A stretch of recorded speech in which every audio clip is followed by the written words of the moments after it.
Alright, sorry about the delay there. It took longer than I wanted it to. But here we are. Welcome back to another thrilling installment of, well, hopefully thrilling anyway, of Storytime Saturdays. I'll be your intrepid narrator, Fragath, again, as ever, eternally, until entropy takes us all, or me specifically, or human civilization as a whole. Who knows? We might all go out in a blaze of glory, or alternatively, not. Body can dream. Who knows? Certainly, if the apocalypse cult that seems to run the world, or runs certain aspects of policy, gets its way, then indeed. Oh, wait. Oh, wait. I need to change the image I have as a book cover. Because the thing I've been teasing for a while is becoming relevant again.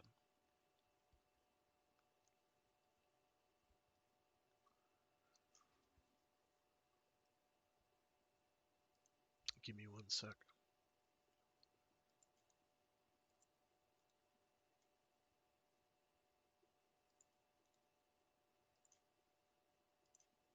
I had this nice image of the moon and everything, but I didn't realize that Tannstaffel was coming up on me so damn quick.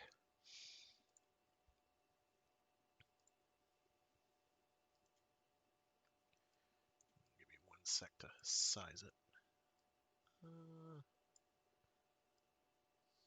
Slightly smaller than that. That's probably fine. There we go. Whatever. Good enough. Tannstaffel. We're going to have an explanation, an official explanation of that in a moment. If you know, you know. If you don't, well, you will know. I didn't realize that I was on the Tannstaffel chapter already, because I haven't done it for a week, much to my chagrin. We stir my tea a sec here. Allow the alloying admixture, the alchemical admixture. Frickadoodle, that's hot. Oi! Okay. So, previously on The Moon is a Harsh Mistress, which we're continuing to read. I kind of can't wait for this to be over, because A, this book is tricky to read, and B, I really, really, really, really want to read The Freeze Frame Revolution by Peter Watts aloud, because that was fun. I enjoyed it quite thoroughly. It has a secret message in the book, which I won't be able to relate very well. And it's kind of trivial. It's not actually relevant to the book itself, but it's fun. Mostly it's that the revolution proceeds apace. They're starting to have greater and greater impact on authority. Um, they're releasing various subversive poems, which is nice.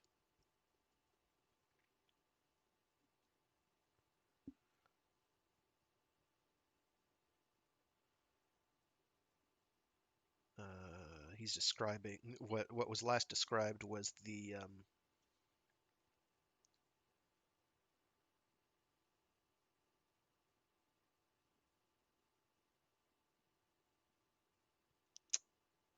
process, the antics by which they had Mike submit a piece of poetry as Adam Celine. Um,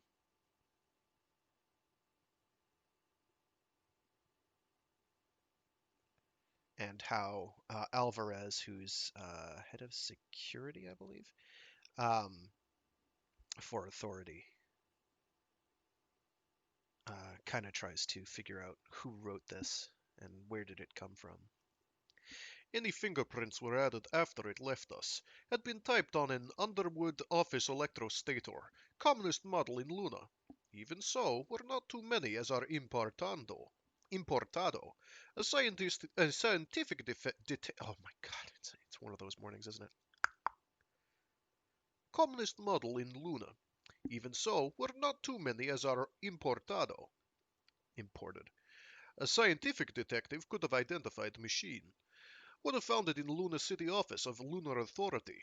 Machines, should say, as we found 6 of model in office and used them in rotation, 5 words, and moved to next. Cost Wyo and self sleep and too much risk even though Mike listened at every phone, ready to warn. Never did it that way again. Alvarez was not a scientific detective.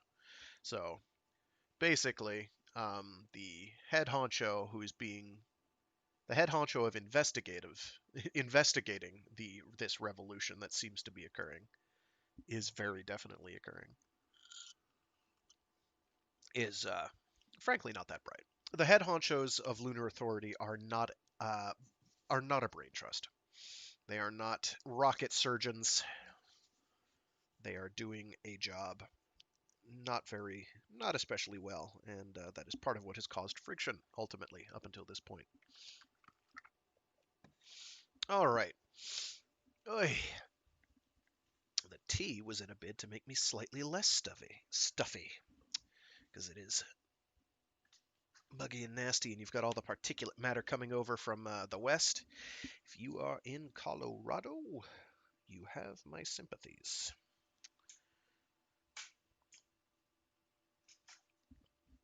I realize that is no more effective than thoughts and prayers, and I apologize if anybody here is from Colorado. Well, I hope this takes you out of yourself for a while and gives you something else to think about. That maybe that's all we really need now is some escapism, or thinking of how to perform a revolution and overthrow the government. Something like that, right? Right. Yeah. Yeah. Cure.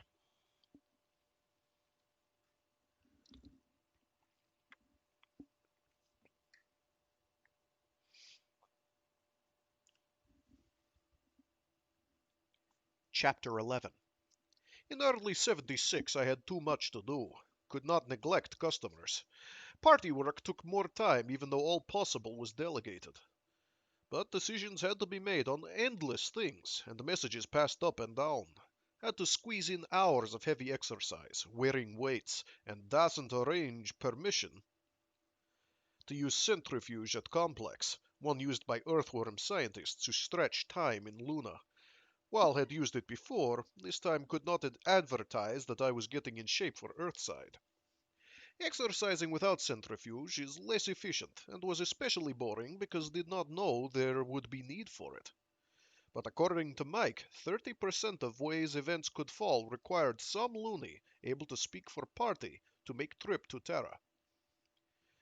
Could not see myself as an ambassador, don't have education and not diplomatic. Prof was obvious choice of those recruited or likely to be. But Prof was old, might not live to land Earthside. Mike told us that a man of Prof's age, body type, etc., had less than 40% chance of reaching Terra alive.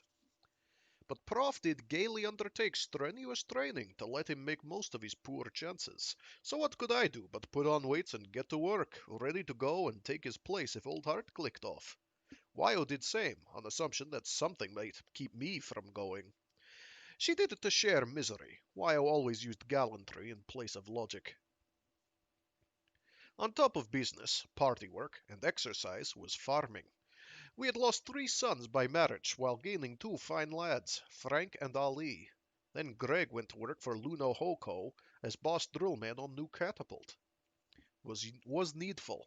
Much skull sweat went into hiring construction crew. We could use non-party men for most jobs, but key spots had to be party men as competent as they were politically reliable. Gregg did not want to go. Our farm needed him, and he did not like to leave his congregation, but accepted. That made me again a valet, part-time, to pigs and chickens. Hans is a good farmer, picked up load and worked enough for 2 men. But Gregg had been farm manager ever since Grandpa retired. New responsibility worried Hans. Should have been mine, being senior, but Hans was better farmer and closer to it. Had always been expected he would succeed Gregg someday. So I backed him up by agreeing with his opinions and tried to be half a farmhand in hours I could squeeze. Left no time to scratch. Late in February, I was returning from long trip. Novilin, Tycho Under, Churchill. New tube had just been completed across Sinus Medii. So I went on to Hong Kong in Luna. Business and business, and did make contacts now that I could promise emergency service. Fact that Ennsville, oh my god, that one's terrifying. I'll get it. That'll become secondhand as long as they make me have to say it 5 times in a chapter. Ennsville Beluthahatchee bus. Fact that Ennsville Beluthahatchee bus ran only during dark semi-lunar had made impossible before. But business was cover for politics. Liaison with Hong Kong had been thin. Wyo had done well by phone. Second member of her call was an old comrade, Comrade Clayton, who not only had clean bill of health in Alvarez's file Zebra, but also stood high in Wyo's estimation. Clayton was briefed on policies, warned of bad apples, encouraged to start cell system while leaving old organization untouched. Wyo told him to keep his membership, as before. But phone isn't face-to-face. Hong Kong should have been our stronghold. Was less tied to authority, as its utilities were not controlled from complex, was less dependent because lack, until recently, of tube transport had made selling at Catapult Head less inviting, was stronger financially as Bank of Hong Kong Luna notes were better money than official authority scrip. I suppose Hong Kong dollars weren't money in some legal sense. Authority would not accept them. Times I went Earthside had to buy authority script to pay for ticket. But what I carried was Hong Kong dollars, as could be traded Earthside at a small discount, whereas scrip was nearly worthless there. Money or not, Hong Kong banknotes were backed by honest Chinese bankers instead of being fiat of bureaucracy. 100 Hong Kong dollars was 31.1 grams of gold, old Troy ounce, payable on demand at home office. And they did keep gold there, fetched up from Australia. Or you could demand commodities, non-potable water, steel of defined grade, heavy water of power plant specs, other things. Could buy these with scrip too, but authorities' prices kept changing. Upward. I'm no fiscal theorist. Time Mike tried to explain, I got headache. Simply know we were glad to lay hands on this non-money, whereas scrip one accepted reluctantly, and not just because we hated authority. So, to summarize, basically, the lunar Hong Kong dollar, or the Hong Kong dollar, is worth more than official authority scrip. Authority will only take authority dollars. They will not accept Hong Kong dollars, but as far as Earth is concerned, Hong Kong dollars are more worthwhile, I guess. Hong Kong should have been party's stronghold, but was not. We decided that I should risk face-to-face there, letting some know my identity, as a man with one arm can't disguise easily. Was the risk that would jeopardize not only me, but could lead to Wyo, Mung, Gregg, and Sidris if I took a fall. But who said revolution was safe? Comrade Clayton turned out to be young Japanese. Not too young, but they all look young until suddenly look old. He was not all Japanese, Malay and other things, but had Japanese name and household, had Japanese manners, giri and gimu, controlled, and it was my good fortune that he owed much gimu to Wyo. Clayton was not convict ancestry. His people had been volunteers, marched aboard ship at gunpoint during time Great China consolidated Earthside Empire. I didn't hold it against him. He hated Warden as bitterly as any old lag. Met him first at a tea house, tap room to us L City types, and for 2 hours we talked everything but politics. He made up mind about me, took me home.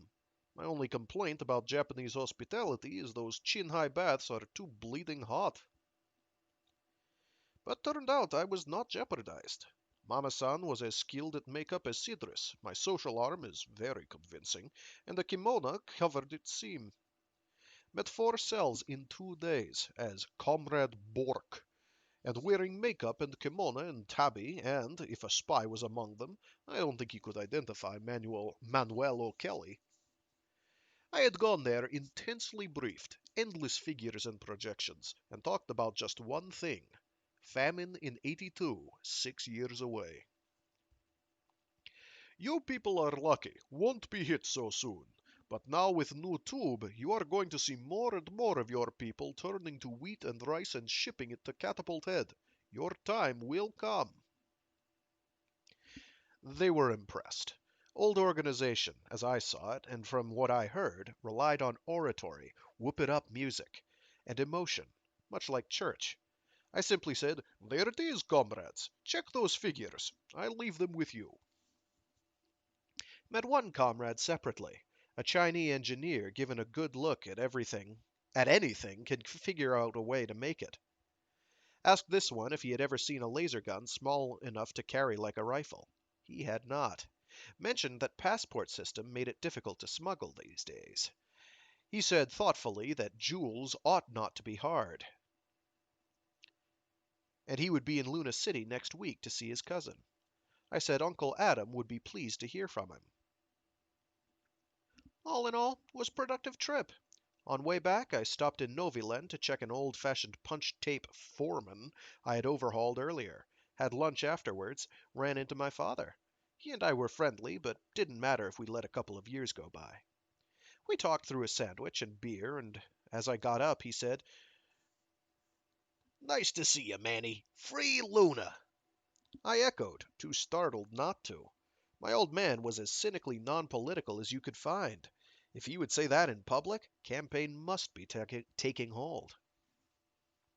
So I arrived in El City, cheered up and not too tired, having napped from Torricelli. Took Belt from Tube South, then dropped down and through Bottom Alley, avoiding Causeway crowd and heading home. Went into Judge Brody's courtroom as I came to it, meaning to say hello. Brody is old friend, and we have amputation in common. After he lost a leg, he set up as a judge, and was quite successful. Was not another judge in El City at that time who did not have side business, at least make book or sell insurance. If two people brought a quarrel to Brody, and he could not get them to agree that his settlement was just, he would return fees and, if they fought, referee their duel without charging, and still be trying to persuade them not to use knives right up to squaring off. He wasn't in his courtroom, though Plug Hat was on desk. Started to leave, only to be checked by group coming in, still Yagi types. A girl was with them, and an older man hustled by them. He was mussed, and clothing had that vague something that says tourist. We used to get tourists even then. Not hordes, but quite a few. They would come up from Earth, stop in a hotel for a week, go back in same ship, or perhaps stop over for next ship.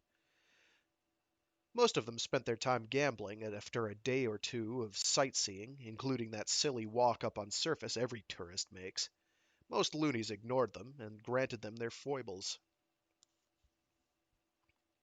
One lad, oldest, about 18 and the leader, said to me, "Where's Judge?" "Don't know, not here." He chewed lip, looked baffled. I said, "What trouble?"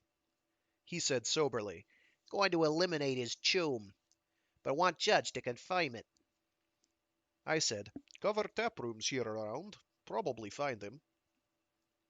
A boy about 14 spoke up. Say, aren't you gossiping O'Kelly? "Right." Why don't you judge it? Oldest looked relieved. Will you gossiping? I hesitated. Sure, I've gone judge at times, who hasn't? But don't hanker for responsibility. However, it troubled me to hear young people talk about eliminating a tourist. Bound to cause talk. Decided to do it. So I said to tourist, "Will you accept me as your judge?" He looked surprised. "I have choice in the matter?" I said patiently, "Of course. Can't expect me to listen if you aren't willing to accept my judging. not urging you. Your life, not mine. He looked very surprised, but not afraid. His eyes lit up. My life, did you say? Apparently, you heard lads say they intend to eliminate you. You may prefer to wait for Judge Brody. He didn't hesitate. Smiled and said, I accept you as my judge, sir. As you wish. I looked at oldest lad. What party's to quarrel? Just you and your young friend? Ah, no, Judge, all of us. Not your judge yet. I looked around. Do you all ask me to judge? Were nods. None said no.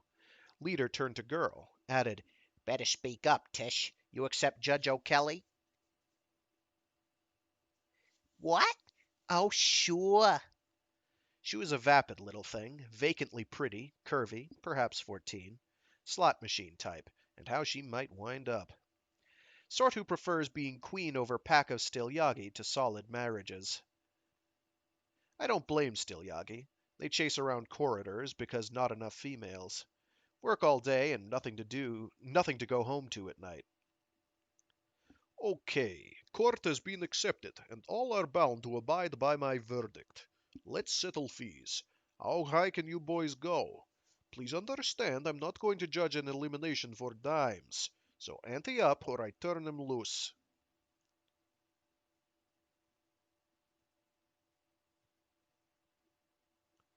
Leader blinked. They went into huddle.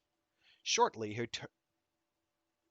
he turned and said, We don't have much. Will you do it for $5 apiece? 6 of them. No, ought not to ask a court to judge elimination at that price. They huddled again. $50, Judge? 60. 10 each. Another 10 from you, Tish, I said to girl. She looked surprised, indignant. Come, I said. Tannstaffel. She blinked and reached into pouch. She had money. Types like that always have. I collected $70, laid it on desk, and said to tourist, Can match it? Beg pardon? Kids are paying $70 Hong Kong for judgment. You should match it. If you can't, open pouch and prove it, and can owe it to me. But that's your share. I added, Cheap for a capital case. But kids can't pay much, so you get a bargain. I see. I believe I see. He matched with 70 Hong Kong. Thank you, I said. Now, does either side want a jury? Girl's eyes lit up. Sure, let's do it right. Earthworm said, Under the circumstances, perhaps I need one. Can have it, I assured. Want a counsel? Why, I suppose I need a lawyer, too. I said counsel, not lawyer. Aren't any lawyers here. Again he seemed delighted. I suppose counsel, if I elected to have one, would be of the same informal quality as the rest of these proceedings? Maybe, maybe not. I'm informal sort of judge, that's all. Suit yourself. Hmm. I think I'll rely on your informality, Your Honor. Oldest lad said, This jury, you pick up chit, or do we? I pay it. I agreed to judge for 140 gross. Haven't you been in court before? But not going to kill my net for extra I could do without. 6 jurymen, $5 each. See who's in alley. One boy stepped out and shouted, Jury work, $5 job. They rounded up 6 men and were what you would expect in Bottom Alley. Didn't worry me, as had no intention of paying mine to them. If you go judge, better in good neighborhood with chance of getting solid citizens. I went behind desk, sat down, put on Brody's plug hat, wondered where he had found it. Probably a cast-off from some lodge. Court's in session, I said. Let's have names and tell me beef. Oldest lad was named Slim Lemke. Girl was Patricia Carmen Zhukov. Don't remember the others. Tourist stepped up, reached into pouch, and said, "My card, sir." I still have it. It read, Stuart Rene LaJoie, poet, traveler, soldier of fortune. Beef was tragically ridiculous. Fine example of why tourists should not wander around without guides. Sure, guides bleed them white, but isn't that what a tourist is for? This one almost lost life from lack of guidance. Had wandered into a tap room which let Stilyagi hang out, a sort of club room. This simple female had flirted with him. Boys had let matter be, as of course they had to as long as she invited it. But at some point she had laughed and let him have a fist in ribs. He had taken it as casually as a loony would, but had answered in distinctly earthworm manner, slipped arm around waist and pulled her to him, apparently tried to kiss her. Now, believe me, in North America this wouldn't matter. I've seen things much like it. But of course Tish was astonished, perhaps frightened. She screamed. And pack of boys were set upon him and roughed him up, then decided he had to pay for his crime, but do it correctly. Find a judge. Most likely they chickened. Chances are not one had ever dealt with an elimination. But their lady had been insulted. Had to be done. I questioned them, especially Tish, and decided I had it straight. Then said, Let me sum up. Here we have a stranger. Doesn't know our ways. He offended. He's guilty. But meant no offense, far as I can see. What does jury say? Hey, you there. Wake up. What do you say? Juryman looked up blearily, said, Eliminate him. Very well. And you? Well, Next one hesitated. yes, it would be enough just to beat tar out of him, so we'll know better next time. Can't have men pawn women, or a place'll get to be as bad as they say Tara is. Sensible, I agreed. And you? Only one juror voted for elimination. Others ranged from a beating to very high fines. What do you think, Slim? Well, He was worried. Face in front of. He was worried. Face in front of gang. Face in front of what might be his girl. But had cooled down and didn't want Chum eliminated. we already worked him over. Maybe if he got down on hands and knees and kissed floor in front of Tish and said he was sorry. Will you do that, Господин LaJoy? If you so rule, your honor. I don't. Here's my verdict. First, that juryman. You! You are a fine fee paid because you fell asleep while supposed to be judging. Grab him, boys, take it away from him, and throw him out. They did, enthusiastically. Made up a little for greater excite made up a little for greater excitement that they had thought. Oh my god. When it's missing certain specific key words, it makes the sentences damn near impossible to read quickly. They did, enthusiastically. Made up a little for greater excitement they had thought of but really could not stomach. Now, Господин LaJoy, you are fined 50 Hong Kong for not having common sense to learn local customs before stirring around. Ante up. I collected it. Now you boys line up. You are fined $5 apiece for not exercising good judgment in dealing with a person you knew was a stranger and not used to our ways.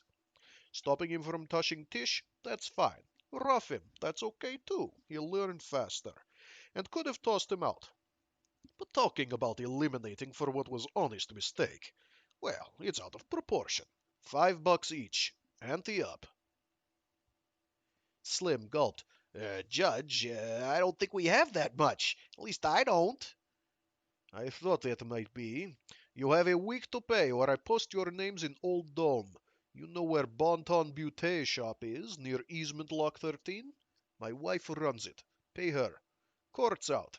Slim, don't go away. Nor you, Tish. Господин LaJoy, let's take these young people up and buy them a cold drink and get better acquainted.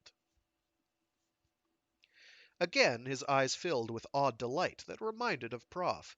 A charming idea, Judge. I'm no longer judge. It's up a couple of ramps, so I suggest you offer Tish your arm.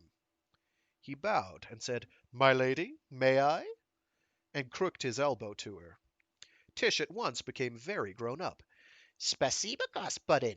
I am pleased. Took them to expensive place, one where their wild clothes and excessive makeup looked out of place. They were edgy. But I tried to make them feel easy, and Stuart LaJoy tried even harder and successfully. Got their addresses as well as names. Wyo had one sequence which was concentrating on Stilyagi. Presently they finished their coolers, stood up, thanked, and left. LaJoy and I stayed on. Господин, he said presently, you used an odd word earlier. Odd to me, I mean. Call me Manny now that kids are gone. What word?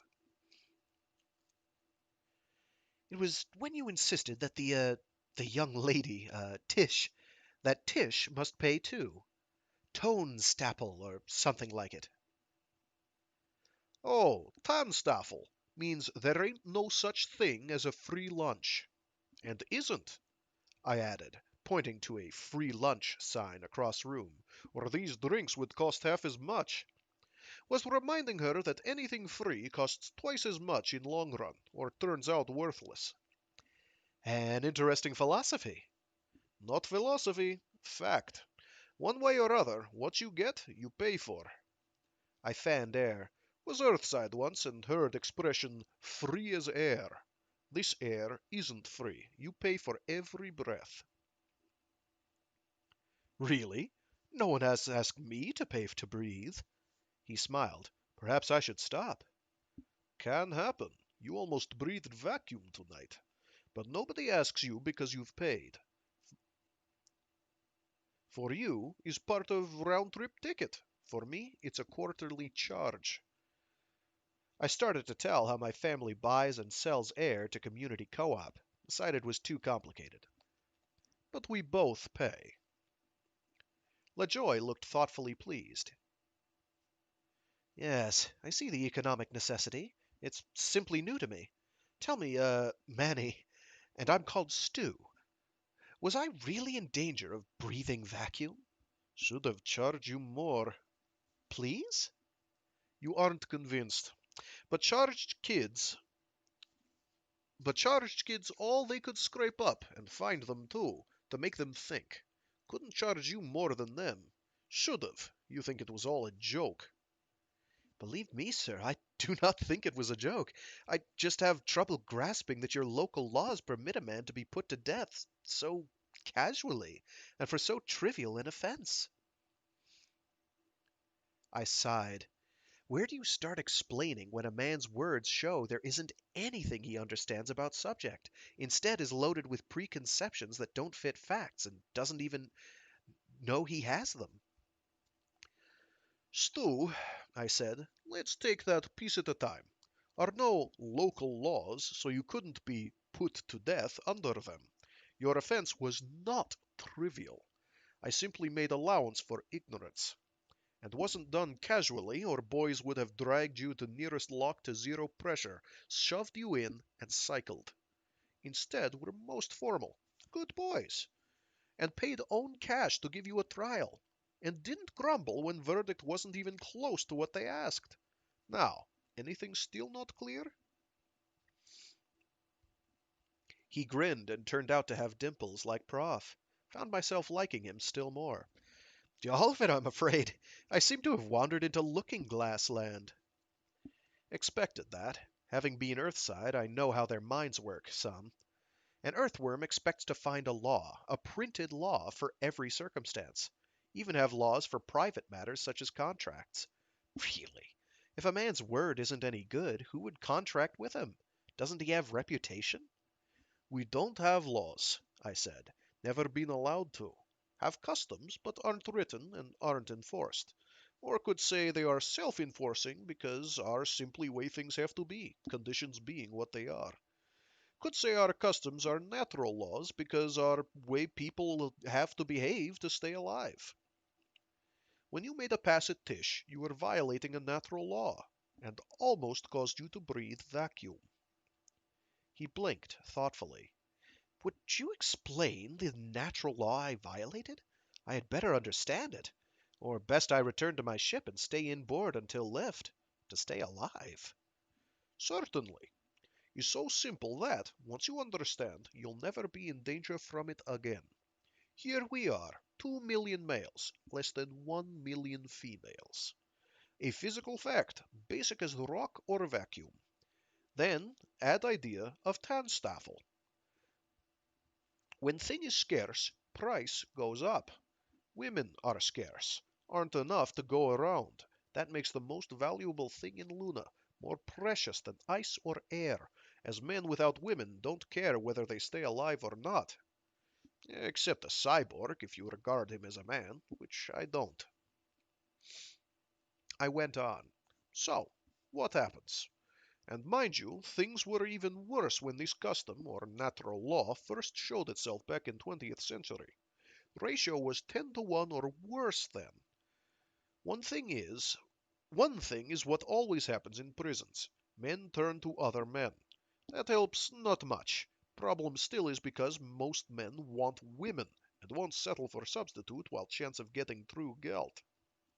They get so anxious they will kill for it.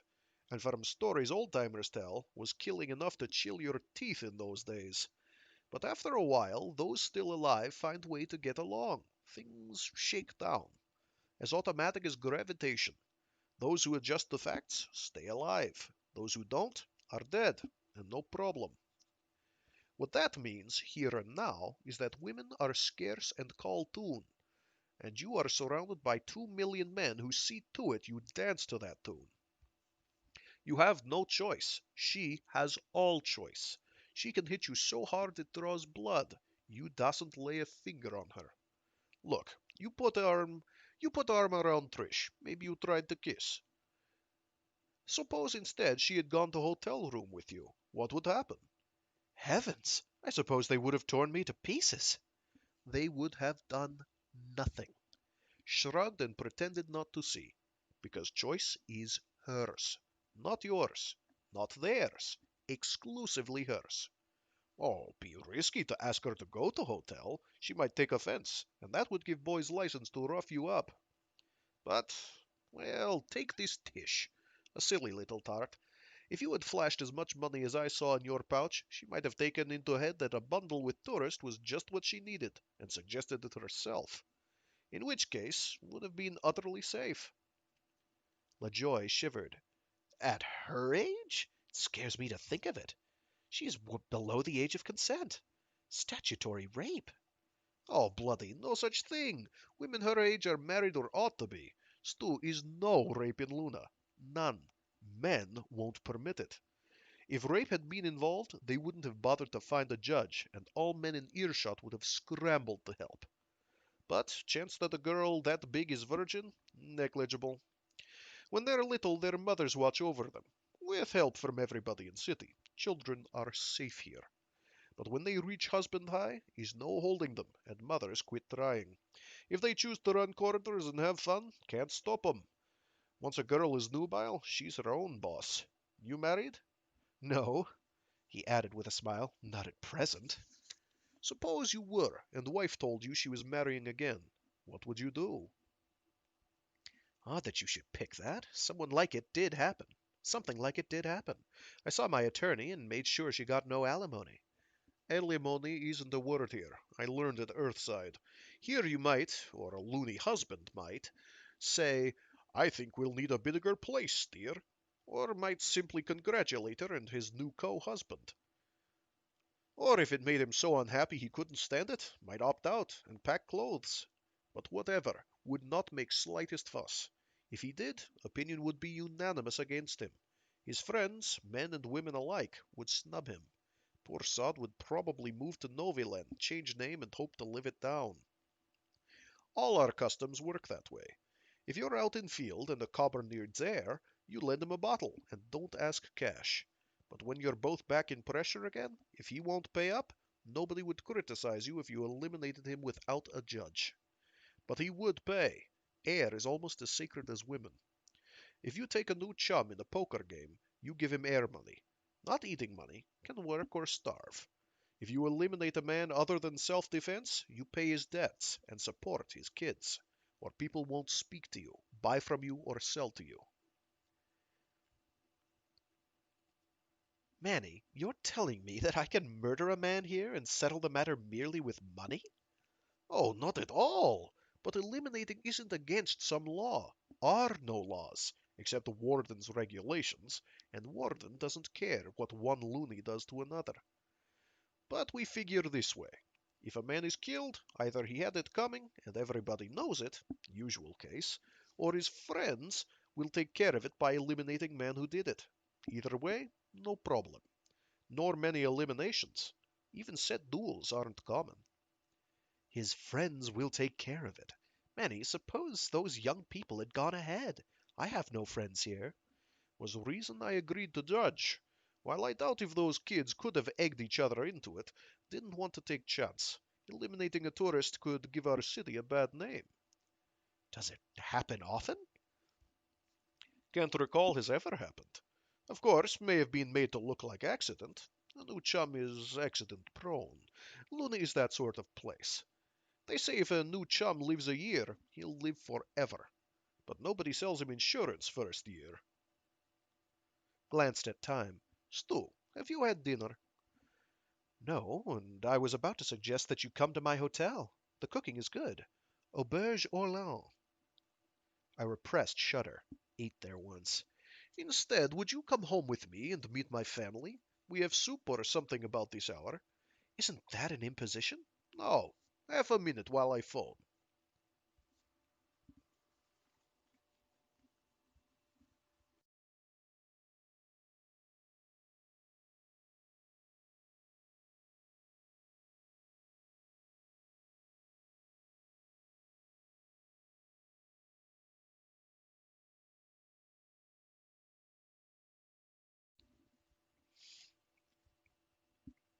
Mum said, Manuel, how sweet, dear. Capsule has been in for hours. I decided it would be tomorrow or later. Just drunk in debauchery, Mimi, and evil companions. Coming home now if can remember way, and bringing evil companion. Yes, dear. Dinner in 20 minutes. Try not to be late. Don't you want to know whether my evil companion is male or female? Knowing you, I assume that it is female, but I fancy I shall be able to tell when I see her. You know me so well, Mum. Warn girls to look pretty. Wouldn't want a visitor to outshine them. Don't be too long. Dinner will spoil. Bye, dear. Love. Love, Mum. I waited, then punched Mycroft XXX. Mike, want a name searched. Earthside name. Passenger in Popov. Stuart Rene LaJoy. Stuart with a U and last name might file under either L or J. Didn't wait many seconds. Mike found Stu in all major Earthside references. Who's Who, Dun and Bradstreet, Almanach de Gotha, London Times running files, name it. French expatriate, royalist, wealthy, 6 more names sandwiched into ones he used, 3 university degrees, including one in law from Sorbonne, noble ancestry, both France and Scotland, divorced, no children, from Honorable Pamela Blue Blood, sort of earthworm who wouldn't speak to a loony of convict ancestry, except Stu would speak to anyone. I listened a pair of minutes, then asked Mike to prepare a full dossier, following all associational leads. Mike might be our pigeon. Could be, man. Got to run. Bye. Returned thoughtfully to my guest. Almost a year earlier, during alcoholic talk in hotel room, Mike had promised us one chance in 7, if certain things were done. One sine qua non was help on Terra itself. Despite throwing rocks, Mike knew, we all knew, that mighty Terra with 11 billion people and endless resources could not be defeated by 3 million who had nothing, even though we stood on a high place and could drop rocks on them.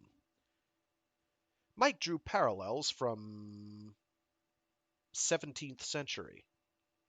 Gosh, they wrote it in Roman numerals. 18th century. I'm smart.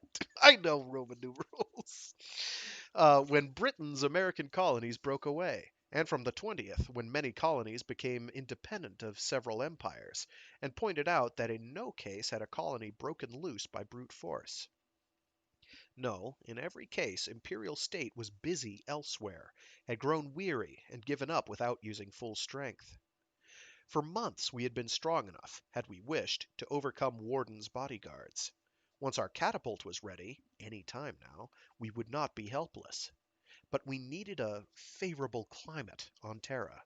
For that, we needed help on Terra.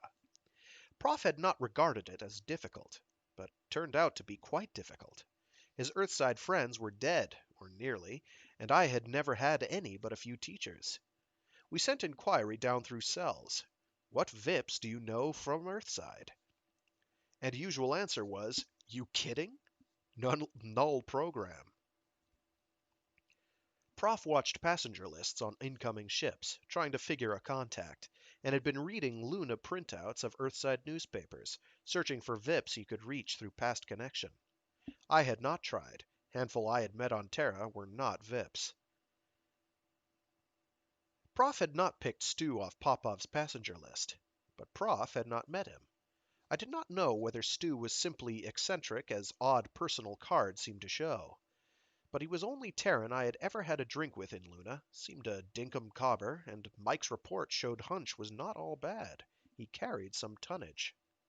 So I took him home to see what family thought of him. Started well. Mum smiled and offered hand. He took it and bowed so deep I thought he was going to kiss it.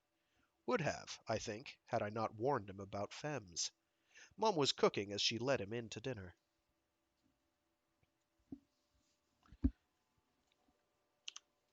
And with that, I am actually going to have to scoot because I am running 15 minutes late for another engagement. And I'm going to have to make up that time somehow. All right, folks, thanks for tuning in. Hope to do this again next week. Shouldn't be a problem. I don't think I have a scheduling conflict coming up, thank goodness. Hopefully, I might even be able to get to do a longer one. Failing that, I may change it to be Fridays instead of Saturdays. I was quite fond of Storytime Saturdays as a name. Freeform Fridays was always kind of a dodgy one that didn't really get the point across that indeed I'm going to be reading things at people. That's why it's freeform. I don't think if there's anyone else who does reading aloud as a streaming uh, gimmick, reading books aloud, I would really be interested to know. And if somebody could shoot me a line on that so I can have a convo with them, that would be rad. So yeah, other than that, thanks for tuning in. Hope you're enjoying. This chapter was a mixture of things are easier to read and things are very hard to read. The patterns in speech again are extremely difficult for the way I'm trying to do this unrehearsed. Because I'm expecting to see certain things there, and my brain like gets stuck when it's not seeing certain things that I'm expecting to see. So that makes parts of it very halting and very difficult, and I apologize for that. But yeah, I do gotta go. Thanks for tuning in. I do other streams throughout the week.